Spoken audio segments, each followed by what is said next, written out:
আসসালামু আলাইকুম। আপনাদের কাছে আমার এটাই দাবি, আপনারা আমার কথাটা অবশ্যই শুনিয়েন দয়া করে। আমি একটা ওয়েল্ডিং ওয়ার্কশপে কাজ করতাম। সেখানে কাজ করতে আমি কারেন্টের শর্ট খাই। কারেন্টের শর্ট খাওয়ার পরে আমার এই হাত পুড়ে যায়, এই হাত ভাঙে যায়, আবার পা ভাঙে গেছে, পায়ের দুই দিকে হাড্ডি বার হয়ে গেছিলো। বার হয়ে যাওয়ার পরে আমি প্রায় 8 মাস 10 মাসের মতো অসুস্থ থাকি। ট্রিটমেন্ট করার পরে আল্লাহর রহমত আমি সুস্থ হই। সুস্থ হওয়ার পরে আমি আমার দেশের বাড়িতে ছোট্ট একটা চায়ের দোকান করি। সে চায়ের দোকান করে সুন্দর আমার সংসার চলতো। হঠাৎ করে আমার জাগার মালিক আমাকে বলে ঘর ভাড়া বাড়াই দিতে হবে, সিকিউরিটি বাড়াই দিতে হবে।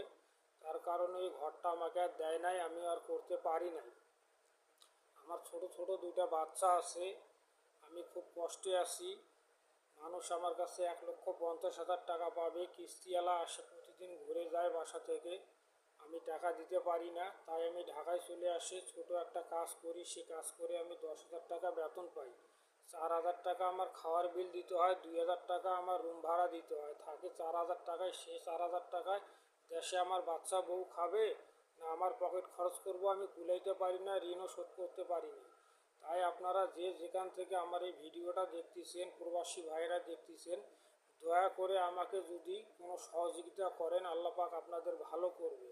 আমাদের বাংলাদেশে 21 কোটি 20 কোটি লোক আছে। আমাকে যদি 1 টাকা করেও কেউ দান করে, তাও আমার 20 কোটি 21 কোটি টাকা হবে। আমার অত টাকার দরকার নাই, আমাকে মাত্র 1.5 লক্ষ টাকা দিলেই হবে। আমাকে যে যা পারেন আমাকে একটু সহযোগিতা করেন, আল্লাহ পাক আপনাদের অনেক ভালো করবে।